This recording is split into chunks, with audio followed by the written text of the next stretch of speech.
Hoje, 18 de maio de 2017, programa Memória História Oral da Fundação Arquivo e Memória de Santos, em parceria com a Unimonte, entrevistando o Reverendo Sérgio.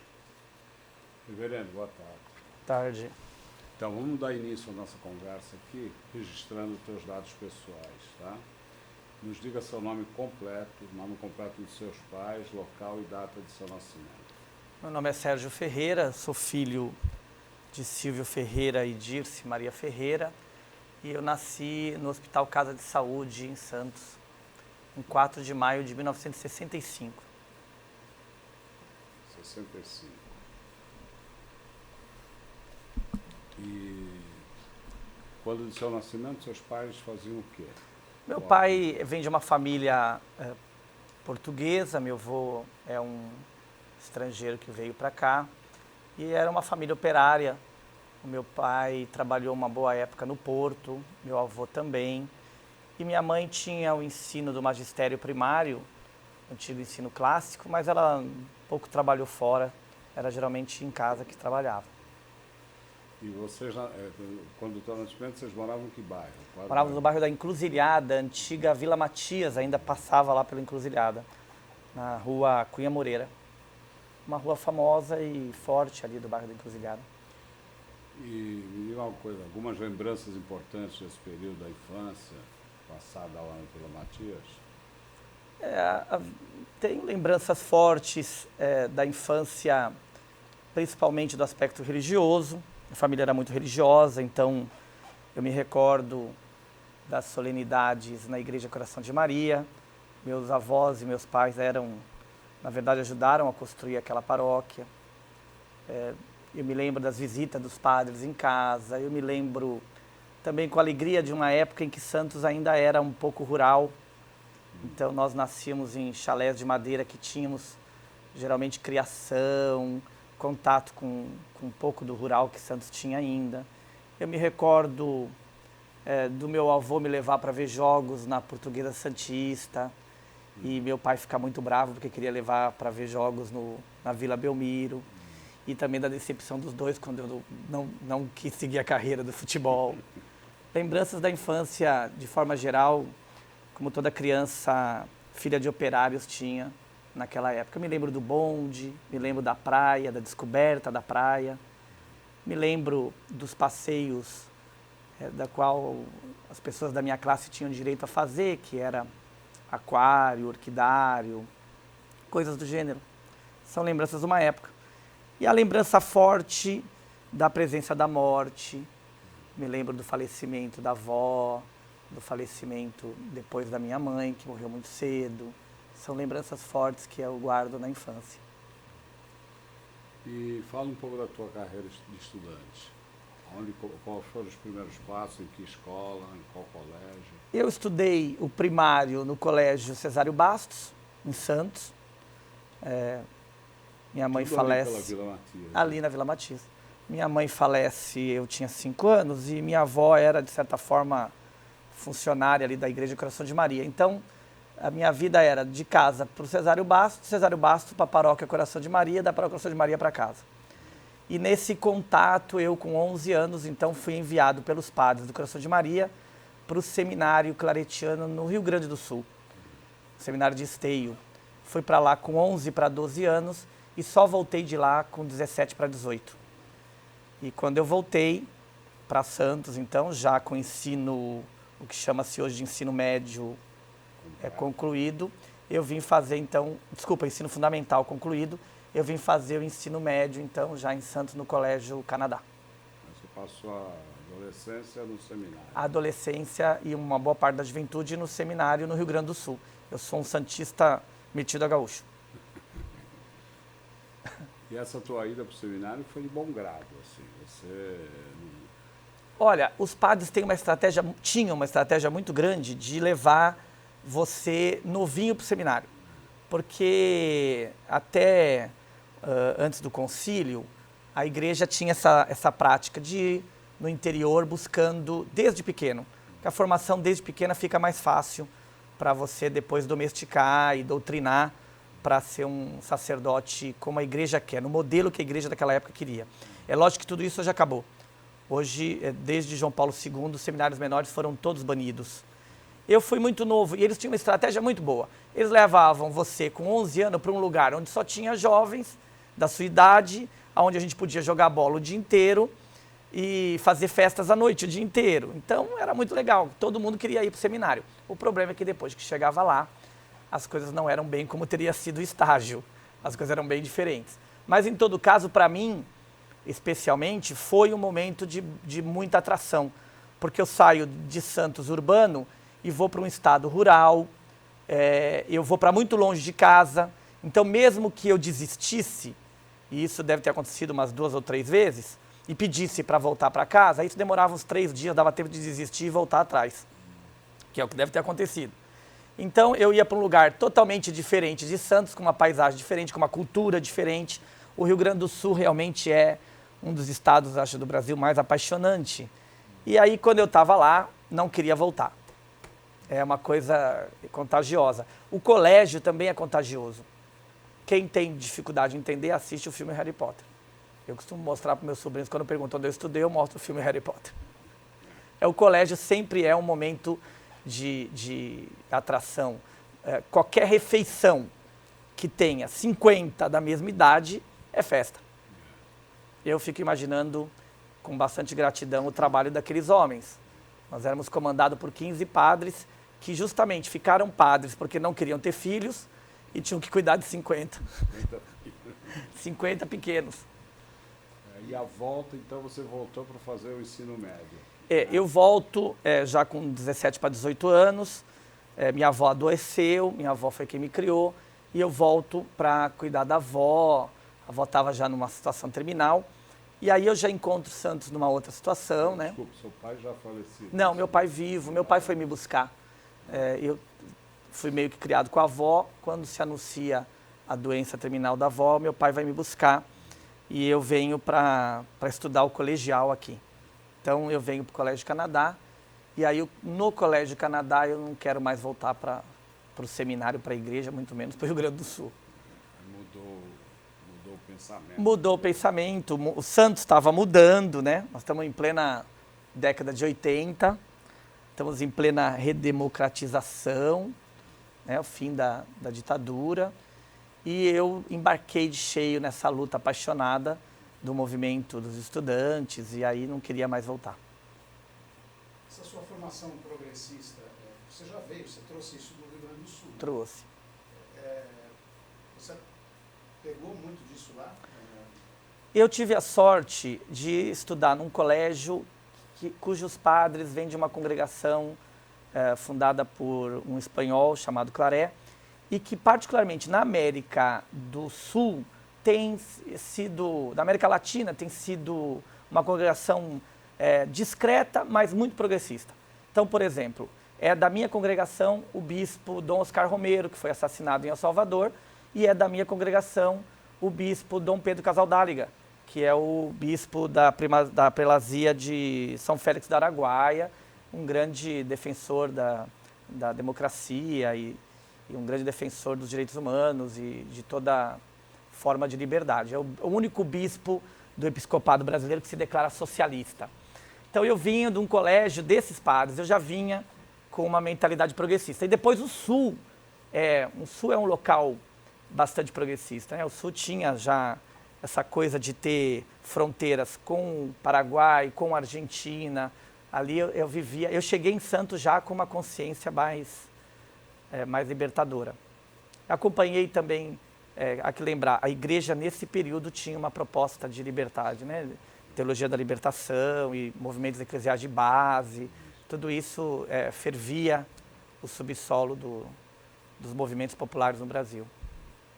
Nesse momento, com 17 anos, você já tinha definido a sua vocação? Ainda? Eu acho que com 17 anos eu me afastei da minha vocação. Eu me apaixonei pela causa política e vim para a política. E, de certa forma, briguei com a igreja. Na década de 80 também, nós elegemos o João Paulo II. E o João Paulo II faz um trabalho de desmontar todo esse trabalho progressista, né? Então eu me decepcionei com a igreja romana. Já nesse período eu começo a ter uma frustração. e me afastei dos trabalhos. Embora tivesse sempre nos movimentos, mas me afastei e vim para o movimento mais político. Eu volto de novo à igreja, eu diria no final dos anos 90, no meio dos anos 90, no final dos anos 90, quando há de fato esse chamado insuportável, que não há como fugir. Eu acho que há um encontro da idade e um encontro com aquilo que eu tentei fugir o tempo todo e não consigo, que é o chamado da vocação. Da idade por quê? Eu costumo dizer que na minha idade a gente começa a fazer conta porque em breve vai ter que prestar conta. E da vocação porque realmente foi uma fuga ilusória e quando uma voz não consegue ser calada é porque é bom ouvi-la mesmo, né? Você terminou o segundo grau e foi fazer uma faculdade? Fui. Eu termino o segundo grau já voltando ao seminário, voltando para a igreja.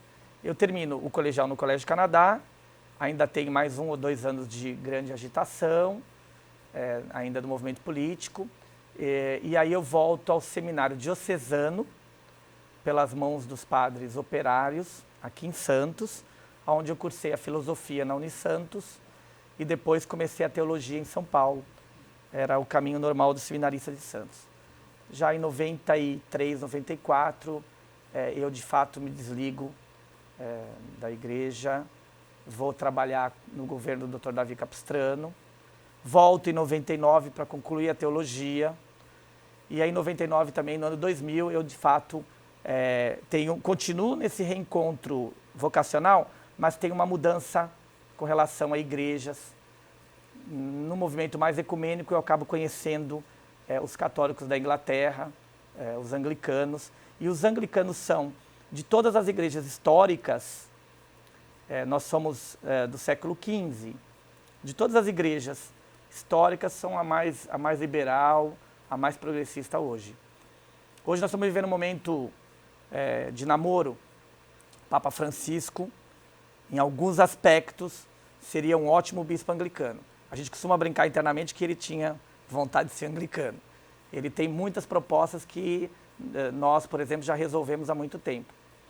E quando eu me conheço a igreja anglicana, eu me apaixono e começo a participar dela. E você está em São Paulo? Não, eu estou em Santos, na paróquia de Santos. Não sei, mas eu digo, vamos voltar lá para Ah, sim, dos anos 90. Fiz a teologia em São Paulo. Aonde? No ITESP, Instituto Teológico de São Paulo. É o instituto que é a faculdade que os seminaristas de Santos estavam orientados a cursar. E por enquanto? Não, é no ITESP que eu conheço os anglicanos. É no último da teologia. Nós tivemos lá... O ITESP também é um instituto bem progressista. Nós temos aula com os luteranos, temos aulas com anglicanos. Acho que agora eles devem estar parando, porque esse tipo de diversidade às vezes faz a igreja perder quadros. E eu, numa dessas, conheci a Igreja Episcopal Anglicana, que realmente, de fato, tem algumas diferenças grandes da Igreja Romana, mas, por outro lado, ela mantém a catolicidade, ela mantém a liturgia, ela mantém os sacramentos como um todo, igual à Igreja Romana. E como é que foi esse percurso, então? Eu me desligo da Igreja Romana em Santos, já no final do episcopado do bispo Dom Davi, e sou aceito na Igreja da Inglaterra, aqui em Santos, na paróquia de Todos os Santos. Eu faço uma adesão normal, pública, ao bispo anglicano. E embora não falasse inglês, e até hoje sou péssimo em inglês, acabo aceitando a Igreja da Inglaterra. Isso nos anos 2000? Foi em 2005, por aí. Há um processo ainda de namoramento, de participação, até você ser de fato aceito, né? Na verdade, popularmente falando, não há muita diferença, mas dogmaticamente falando, eu tenho que renegar uma para aceitar outra, né? Não renegar, os anglicanos não pedem que você renegue a fé católica, mas os católicos consideram isso, consideram uma apostasia, né? Um nome bonito até, eu já tive nomes piores. A apóstata não me preocupou muito. E aí, então, você veio para a Igreja Anglicana em Santos? Havia uma conjunção de astros que favoreceram. Aqui em Santos é pároco da paróquia o reverendo Leandro. O reverendo Leandro foi seminarista no mesmo seminário que eu estudei aqui em Santos. Ele ficou no seminário por volta de 7, 8 meses e se apaixonou e saiu. Né? Há que lembrar que os padres anglicanos podem casar, coisas que nós já resolvemos lá no século XV, eles não resolveram até agora. E nós lá do seminário olhávamos um pouco com inveja para o Leandro. Ele não só casou, como continuou e foi ordenado numa outra igreja. O Leandro é pároco e quando o Leandro sabe da minha simpatia, ele me atrai e me convida a participar da igreja anglicana. Então havia já uma conjunção de fatores que me ajudaram. O Leandro estar aqui foi fundamental, porque me acolhe e eu tinha a experiência de ter alguém que passou pelos mesmos lugares que eu, que teve os mesmos formadores, embora ele tenha ficado só 8 meses e eu tenha ficado 7 anos.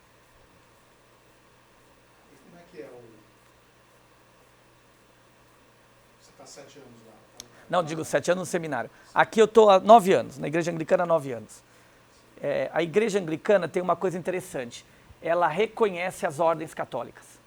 Agora que os católicos estão discutindo se vão reconhecer as ordens anglicanas, mas nós sempre reconhecemos. Então quando eu venho para a igreja anglicana, eu venho com toda a bagagem católica, reconhecida. A faculdade de teologia reconhecida, o tempo de seminário reconhecido. E aí, então, há um lobby para que eu vá ser, de fato, reconhecido e ordenado. Isso mesmo assim, eu resisti bravamente durante 9 anos a essa tarefa. E nesses 9 anos, o que você fazia exatamente? Eu ajudava o Leandro, o bispo me deu uma função de ser um ministro leigo. Eu tinha uma função de ajudá-lo na liturgia, de ajudá-lo na administração da paróquia, mas leigo. Continuava na minha casa, eu não queria resistir, como eu digo, à ordenação. Então, fiquei 9 anos ali só na colaboração distante. A reconhecimento de ministro leigo é porque eu tinha realmente, de fato, os estudos, eu tinha as ordens menores, eu tinha estado no seminário, então era uma forma de reconhecimento. E a ordenação? Se deu? A ordenação se deu dia 1º agora de maio. Foi um momento bastante singelo, bastante carinhoso, inclusive, da comunidade de Santos, e que acaba fechando esse ciclo, né? Se eu lembrar que eu fui para o seminário com 11 anos, é só agora que eu consigo ser ordenado. Foi um momento também muito importante, porque a Igreja de Santos está fazendo 100 anos.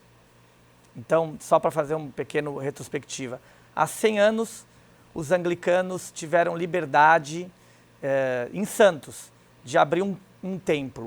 Os anglicanos no Brasil, já desde Dom João VI, começam a ter liberdade de ter seu culto, embora eles não pudessem criar um templo que parecesse igreja. Isso só vai ser permitido na nova república, na proclamação da república. O nosso templo tem 100 anos. Quem passar por ele vai ver que nós temos lá em cima no teto, por exemplo, o local do campanário, para colocar um sino. E nós somos proibidos de colocar sino. Nós nunca pudemos colocar sino. O bispo de Santos dizia, não, pode construir a igreja, mas o sino não pode pôr, porque vai incomodar os fiéis católicos que vão confundir e vão achar que está sendo chamado para o mesmo culto. Aquele bairro era o antigo bairro dos ingleses. Nós temos hoje lá a igreja anglicana e o clube dos ingleses ainda. E nós tínhamos muito funcionário das empresas inglesas e das empresas portuárias que vinham para cá. Tinha a missão dos marinheiros e tinha os funcionários ingleses aqui das empresas de trem, de elétricas, né? A Light, as companhias. E então aqui em São Paulo acaba se criando 2 paróquias inglesas. O bispo ficava na Argentina, o bispo que consagrou. Fazia 100 anos que os ingleses começaram a propagar sua fé no José Menino. E nós não tínhamos um santista reverendo. Então, nesse aspecto, simbolicamente, eu fico muito feliz de poder ter sido o primeiro santista reverendo. É bem verdade que eu só vou poder me apresentar em Londres daqui uns 2 anos. Também outra coisa que também vou tentar atrasar o máximo que puder. Mas é bem verdade que vai ser um momento também bastante interessante de eu ter que me apresentar. Por que esse tempo? Então, primeiro porque eu sou péssimo em inglês, talvez faça uma gafe muito grande lá. Segundo porque há ainda um período, eu fui ordenado, há um período ainda que eu preciso me estabelecer, organizar a paróquia, ter realmente uma função. E aí sim, a gente é convidado a uma visita lá à Igreja Mãe na Inglaterra, que é uma visita de protocolar praticamente, como nada de oficial, protocolar. Provavelmente a rainha não vai me receber. O reverendo não santista, qual o último Eu sou o único santista, o primeiro anglicano santista. Para a tristeza dos ingleses, que não falam muito bem inglês, mas o único. Nós tivemos reverendos que vêm de outros lugares.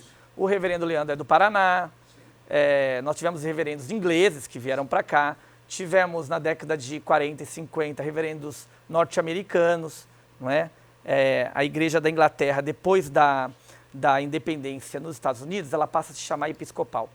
Então, tivemos reverendos episcopais que também vieram, e é a mesma igreja, o mesmo culto, que é um problema lá dos Estados Unidos. Mas santista mesmo, eu sou o primeiro. A sede da Igreja Anglicana no Brasil fica em São Paulo?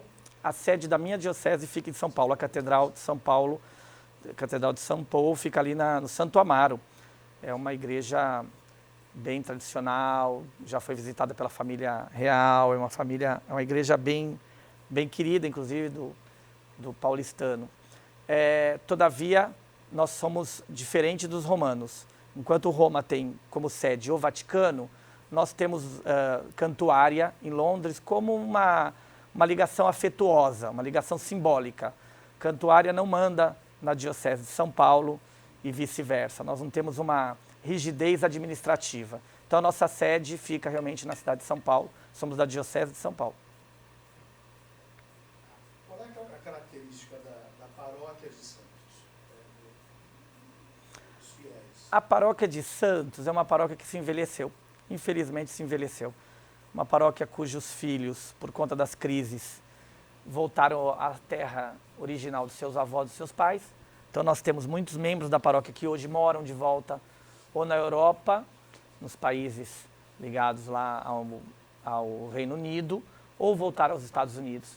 Né? Nós temos portugueses, filhos de portugueses que querem voltar para Portugal. Você imagina os filhos dos americanos e dos ingleses.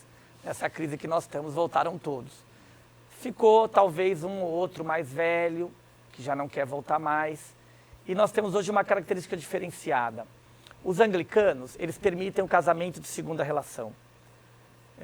Basicamente, historicamente, esse é o motivo da briga com o Papa, né? O rei quer casar de novo. Os anglicanos têm uma liberdade maior com relação à mulher. A mulher, na igreja anglicana, ela pode vir a assumir cargos, inclusive ordenados. Nós ordenamos as mulheres. Os anglicanos permitem o casamento dos seus clérigos. Então, os bispos podem casar, os padres podem casar, os diáconos podem casar. Então, essa facilidade de diálogo, talvez mais moderno, acaba atraindo um público diferenciado. Eu acredito que nós estamos nessa transição dos ingleses antigos, que têm lá o seu perfil, o seu culto, para esse público mais alternativo, que de certa forma foi rejeitado em alguma das igrejas tradicionais. Nós temos lá muita gente que aparece pedindo batismo e dizendo: eu fui na minha igreja batizar e o reverendo lá, o padre ou o pastor, disse que não pode batizar porque eu sou mãe solteira. Nós lá na igreja anglicana batizamos até um ET se ele pedir.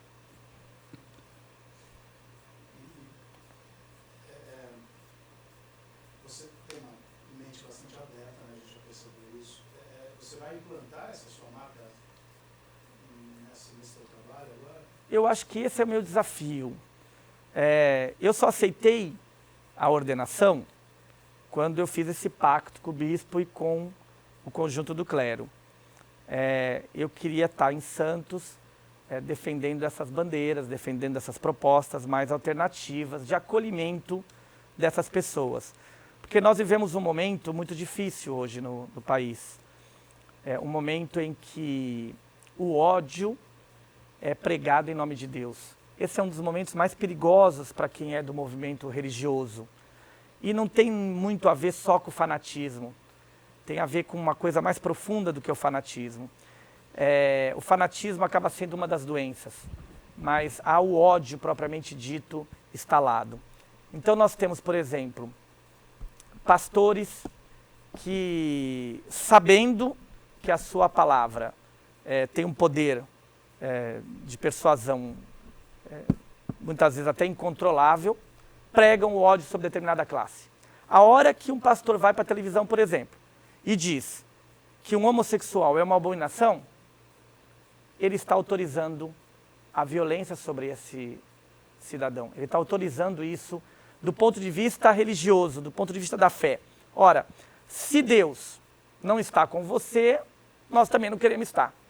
Então praticamente está batizado o bode expiatório. E nós nunca tivemos tanta violência homofóbica, tanta violência, de certa forma, violência contra os pobres, contra negros, contra outras espécies, como nós estamos tendo hoje, violência de tudo quanto é gênero. Isso realmente, muitas vezes, vem autorizado pelo discurso religioso. O que chega a ser, isso sim chega a ser uma grande abominação. Em nenhum momento na Sagrada Escritura, por mais controvérsias que tenha, nós vamos encontrar na boca de Jesus uma palavra de você está condenado, você vai para o inferno, eu quero te apedrejar, eu quero que você se dane, porque você não está entre os filhos de Deus. Em nenhum momento nós vamos encontrar isso na boca de Jesus. E é Jesus que se prega. É Ele que é o centro de toda a pregação cristã. Não é um ou outro passagem. Aliás, todas as passagens da Bíblia, ou elas convergem para Jesus, ou elas se transformaram em escritura obsoleta. Ou elas, com Jesus, ficaram obsoletas. O próprio Jesus fala isso. Eu vim para renovar todas as coisas. Aquilo que não foi renovado é porque realmente já era obsoleto. Então, qualquer regrinha lá do povo judeu que tinha como pretensão aumentar a população para poder ter um exército melhor, ou qualquer regrinha de alimentação, ou qualquer outro tipo de coisa do Antigo Testamento que deve ser estudado mais a fundo, fazendo uma hermenêutica séria, hoje é usado como discurso de ódio. Então a minha proposta, meu desafio vai ser esse. Não é propriamente uma igreja tradicional que eu pretendo, mas uma igreja inclusiva. O que vai, acredito eu, talvez criar um pouco de polêmica e ser um pouco assustador para os próprios irmãos religiosos. Dentro da sua paróquia. Dentro da cristandade, acredito eu. Espero que a gente só tenha oposição na cristandade, porque também os outros vão ficar bem difíceis de aguentar. Mas eu acredito que vai haver uma polêmica. Mais cedo ou mais tarde, vai haver uma polêmica. Você acha que dentro da paróquia? Não, dentro da paróquia não. A paróquia, eu acredito que ela vai apoiar, porque isso é do anglicanismo. O anglicanismo é mais aberto, o anglicanismo é mais propício. Nós temos hoje na igreja anglicana bispos abertamente gays, ordenados e gays. Nós temos hoje mulheres sendo ordenadas. O casamento de segunda relação é tranquilo. Hoje em dia a gente vê a igreja romana se debatendo com a questão do casamento. É o grande dilema do Papa Francisco, né? E nós já resolvemos isso há um tempão. Então, no anglicanismo eu não digo, mas eu digo que vai haver uma chuva de críticas, como já está havendo, desde que saiu uma matéria da ordenação, já está havendo uma chuva de críticas nesse sentido. Tem uma ala bastante conservadora na cidade, né? Principalmente dentro da área religiosa. Né? Muito.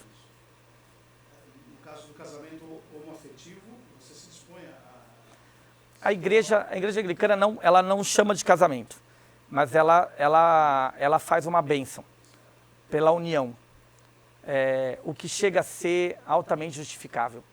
No Dia dos Animais, dia de São Francisco, nós temos lá uns paroquianos que levam os bichinhos lá para a gente abençoar. E é muito bonito esse dia. Tem também aqui no Valongo, tem também aqui no Imbaré. Dia de São Jerônimo, que é o padroeiro dos motoristas, a gente leva lá, os taxistas também vão, os motoristas de carro vão lá para abençoar os carros. Nós podemos abençoar um carro, podemos abençoar um animal, e não podemos abençoar dois seres humanos que estão vivendo juntos e que se amam. Isso não me parece muito cristandade. Então a igreja anglicana, pioneiramente, das tradicionais, é a primeira que faz uma cerimônia de bênção Nós não chamamos casamento ainda, porque os teólogos ainda estão discutindo isso, porque Londres ainda está aprovando e porque ainda há uma discussão sobre os teólogos. Mas nós fazemos o que é um ritual bem semelhante. E você acha que a Igreja Católica ela perdeu esse time aí de acompanhar, por isso ela...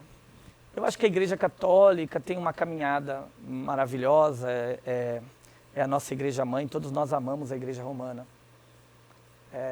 Ultimamente tem havido mais encontros entre anglicanos e católicos romanos. O Papa Francisco, recentemente, agora em janeiro, visitou a paróquia anglicana em Roma. E foi muito emocionante o discurso dele lá.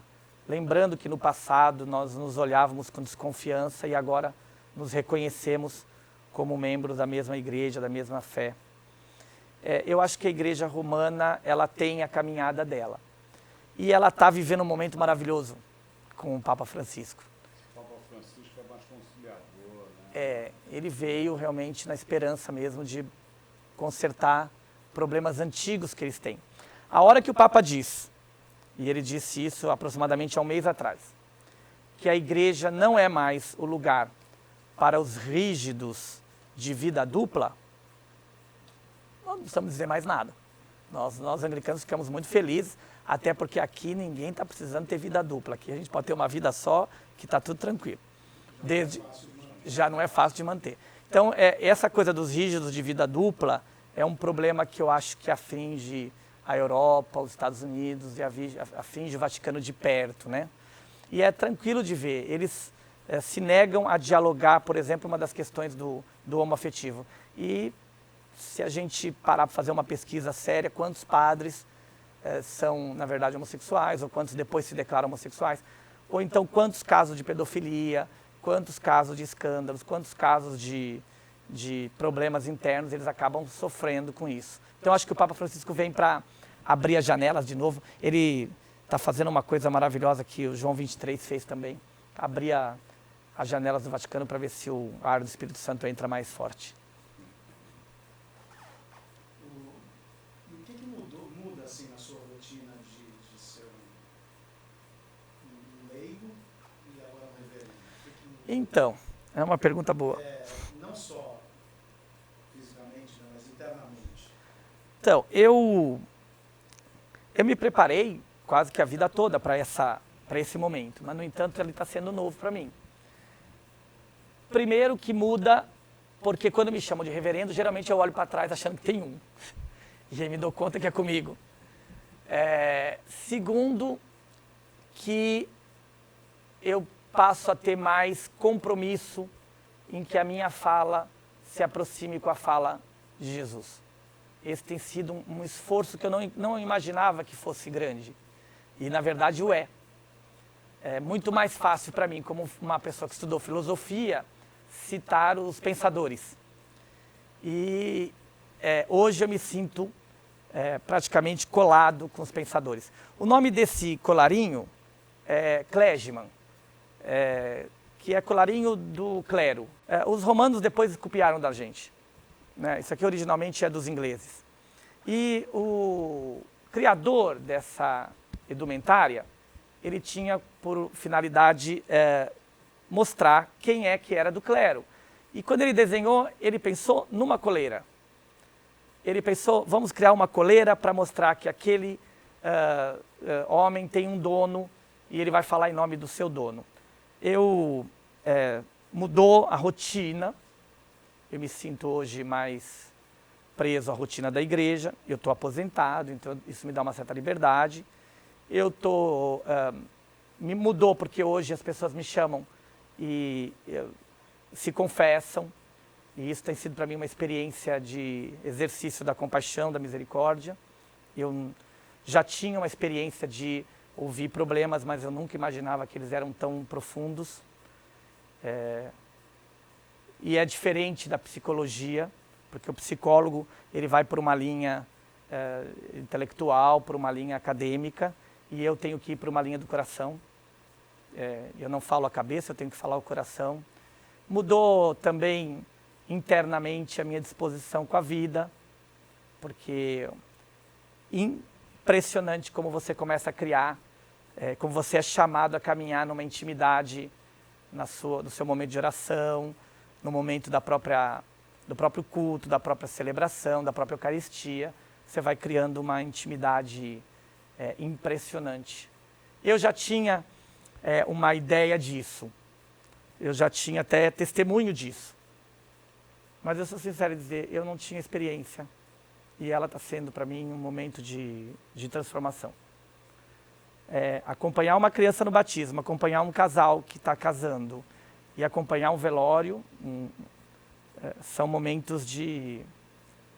e ver que as pessoas olham para você esperando que você fale em nome de Deus, é um momento de... Ou você parte para o cinismo, e você é um cara vazio e está brincando, e está fingindo, e está sendo um bom ator num teatro trágico, ou você realmente procura ter uma intimidade e vai vendo você se transformar com aquilo tudo. É impressionante. Você sair de um batizado e da alegria de ver uma criança que está começando a vida, com a alegria da família, e minutos depois ter que ir num velório e acompanhar uma família que está se despedindo de alguém querido, é uma experiência fantástica de entender um pouco da vida e dos desígnios de Deus. Talvez esse momento da sua vida, de experiência mesmo, tenha sido o momento certo. Eu acredito, como eu falei no início, eu acho que agora eu só estou fazendo conta para daqui a pouco prestar conta.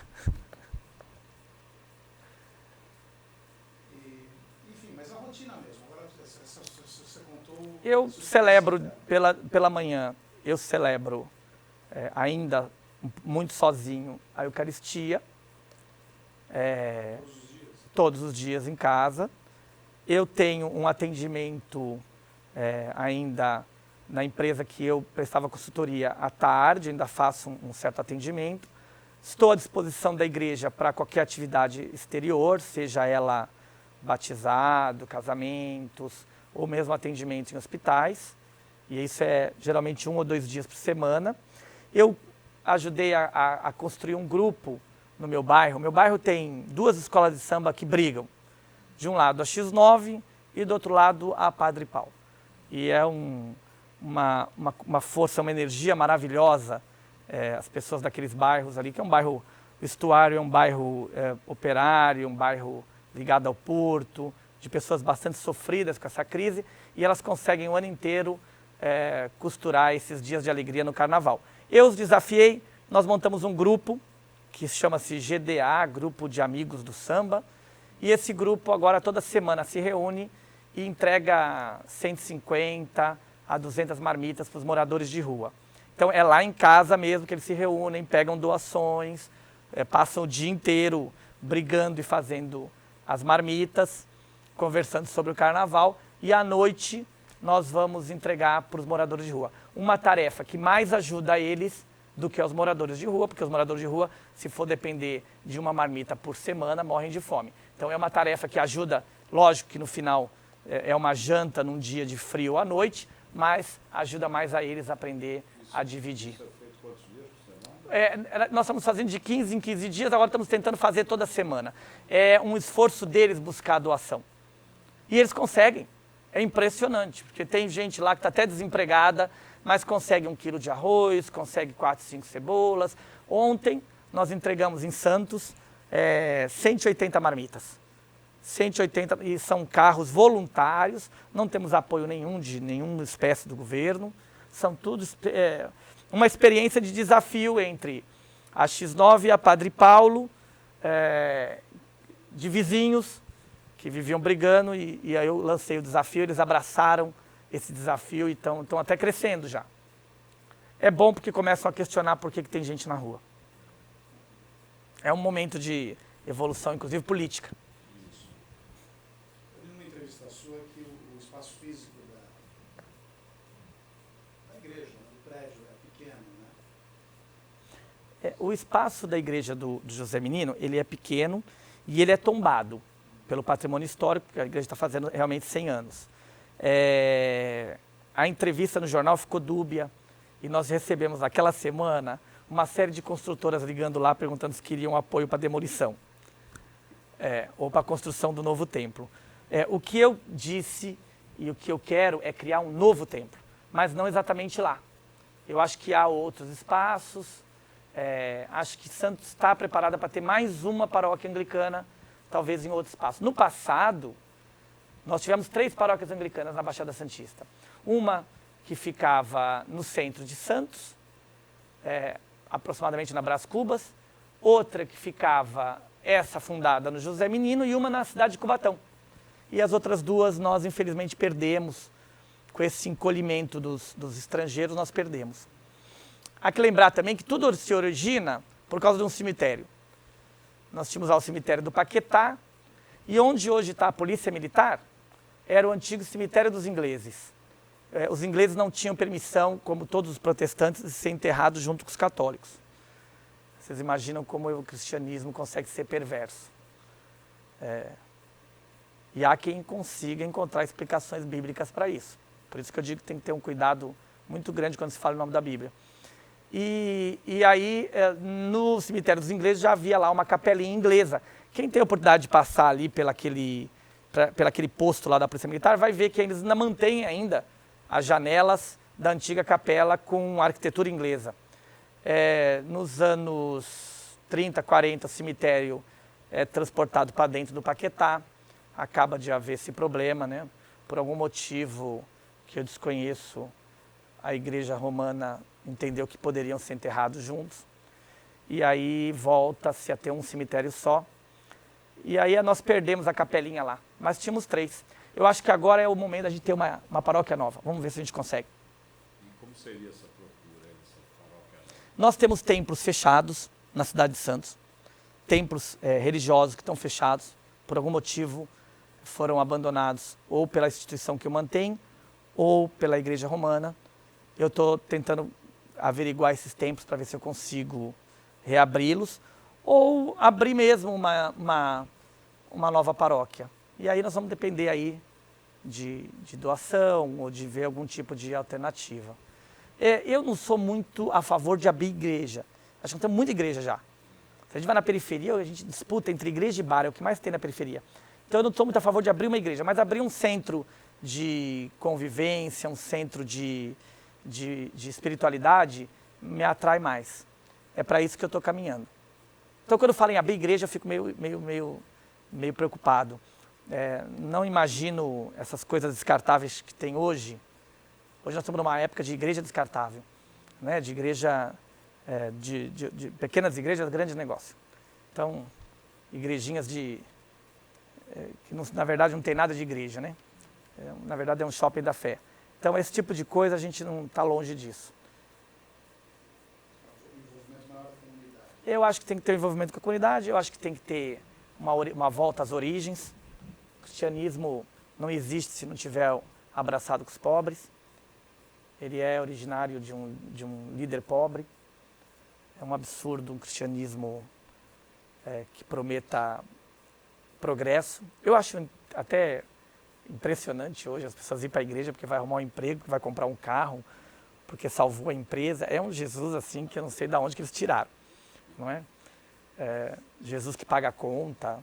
É uma coisa assim que eu fico imaginando a tristeza que nós passamos. Mas é justamente porque temos mais igrejas do que escola. A salvação para a América Latina, para a América do Sul, é investir na educação. Quando nós tivermos realmente educação de nível, essas igrejas descartáveis elas tendem a acabar. A Igreja Católica na América Latina sempre muito ligada, né, à educação, uma linha muito mais progressista. Né? Isso está se perdendo isso? Não, acredito não. Na Igreja Romana não. Eles são donos das maiores universidades, são fundadoras. Nós temos hoje a universidade como universidade. Na linha popular, como era nos anos 60, Ah, não, isso sim. 70, Isso, até os 80, né? isso se perdeu. Teologia da libertação. Perdeu. Isso perdeu. Comunidades eclesiais de base, que estavam ligados aos movimentos de alfabetização, que estavam ligados a... Acabou. Isso acabou. Pelo menos aqui em Santos, são pouquíssimas as experiências que se sustentam ainda. Acabou e eu acredito que eles vão ter agora uma retomada com o Papa Francisco. que é um Papa que olha para os pobres. Nós temos hoje a maior creche da América do Sul. Fica na favela de Paraisópolis, em São Paulo. É uma creche totalmente anglicana, Instituto Anglicano. Ela agora, esse ano, ela começa a ter algum convênio, algum nível de convênio com o Estado e com o município de São Paulo. Mas ela, até pouco tempo, ela era mantida única e exclusivamente pelos anglicanos, que, unindo as 3 unidades, dá um total de 1.000 crianças. Não é fácil, é uma indústria. 1.000 crianças é uma responsabilidade. É a nossa maior atividade na periferia de São Paulo. Em Santos nós não temos. Em Santos nós temos algum tipo de trabalho no ensino da língua inglesa, que é um curso bem popular que nós temos na paróquia, e nós não temos ainda um trabalho efetivo na periferia. É o que eu quero começar. Fora da Inglaterra, do Reino Unido, a Igreja Anglicana tem um trabalho também mais popular? Na América do Sul. Na América do Sul. Então, nós somos fortes na África e nos Estados Unidos, né? Na África e na Europa, eles são mais conservadores. Nós somos mais progressistas nos Estados Unidos e na América do Sul. É um problema na hora de votar, nas votações dos encontros na Inglaterra, quando o arcebispo reúne os bispos primazes de todas as igrejas. A África ainda é muito conservadora. Não conseguimos explicar por quê, mas ela ainda é muito conservadora. Ela vota contra, por exemplo, a ordenação das mulheres. Ela vota contra o casamento homoafetivo, ela vota contra a ordenação das mulheres, ela vota contra algumas teses progressistas. A África ainda é bastante complicado. E nós somos muito grandes, né? Na Nigéria, países pobres, Sudão. Inclusive o Papa Francisco anunciou que está em conversações com o arcebispo de Cantuária para ir junto visitar o Sudão. O Sudão acabou de sair de uma guerra terrível. E a igreja anglicana é forte lá. Onde os ingleses passaram, né? Você chegou a sair do país? Não, ainda não. Estou me segurando para a primeira viagem. Porque é muito recente ainda. É muito recente. Mas isso aí será... Terá que acontecer. Terá que acontecer. Até porque, pelo menos a hospedagem, acho que já deve ser de graça. Como experiência, né? Eu vou ter que passar. Eu tenho que me apresentar. É natural que os reverendos vão aos Estados Unidos, ao seminário de Virgínia, que é onde veio os primeiros missionários para Santos. Então eles geralmente hospedaram o reverendo Leandro lá para passar inclusive o Natal. Então é comum que talvez eu passe por lá em algum momento. E também é natural que faça uma peregrinação a Londres, pelo menos para se apresentar ao arcebispo de Cantuária e participar de alguma oração junto, é normal isso. Há agora essa frisson por ter sido o primeiro da cidade, então isso talvez crie alguma deferência, né? Olha, vamos lá ver, o primeiro de Santos. Quando eles verem, talvez não fiquem tão felizes. A sua formação é continuada? É continuada, principalmente o inglês, eu acho que não vou conseguir terminar nunca. Dentro da religião também?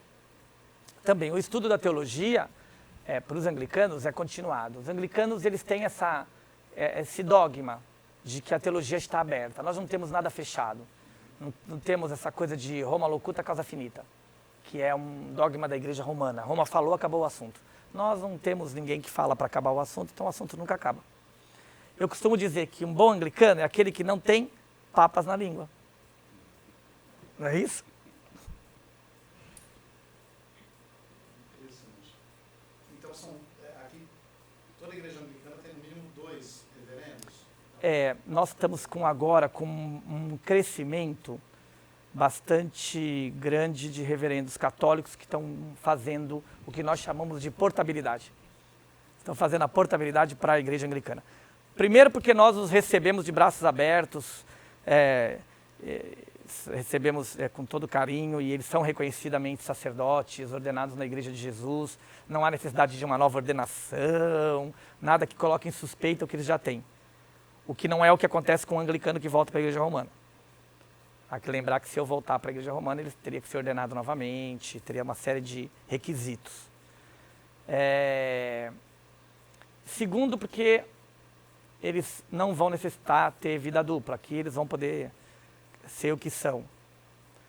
Não temos dúvida nenhuma de que somos pecadores, aqui nós não temos dúvida nenhuma de que todos somos pecadores. Então isso também facilita bastante. E aí está havendo essa reacomodação de reverendos. Mas tem paróquias que ainda tem um só, tem paróquias que ainda estão sofrendo um movimento de expansão e necessitando, sim. Quantas missas são aqui? Aqui nós temos uma missa diária, às 10h30 da manhã, domingo. Nós temos uma missa em inglês, uma vez por mês, que é feita pelo bispo Dom Roger Bird, que é o nosso bispo. E nós temos orações durante a semana, onde a igreja é aberta para fazer orações. Em casa, que agora a minha casa virou a casa do reverendo, home cleric, eu tenho lá a minha celebração, evidentemente com as pessoas que moram na comunidade comigo e com algum outro vizinho que aparece. A gente procura ser discreto ainda. Como a nossa celebração ela é totalmente parecida com a dos romanos, a gente procura ser discreto para não criar conflitos ainda. Mas vão ser inevitáveis, eu imagino. A missa diária, que horas é? Então, em casa, 7h30, 8h da manhã. Na paróquia, domingo, 10h30 da manhã. Só domingo, só os domingos. Nós seguimos uma prática ainda, o Leandro segue uma prática ainda bastante antiga, que é atender a comunidade inglesa, que era o que a paróquia fazia, só atendia a comunidade inglesa. Ela estava aqui praticamente que coibida de arrumar novos participantes. Mas eu acredito que isso também está prestes a mudar. É o dia sagrado.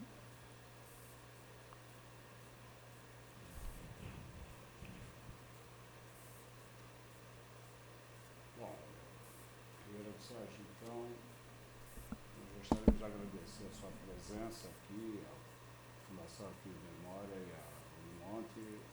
Muito obrigado pelo seu depoimento. Eu que agradeço. Alguma coisa que a gente não tenha perguntado que seja importante ser registrado. Eu que agradeço o convite da Fundação. Acho importantíssimo esse trabalho de nós podermos garantir às futuras gerações um pouco da memória da nossa cidade. A tecnologia hoje nos favorece nisso.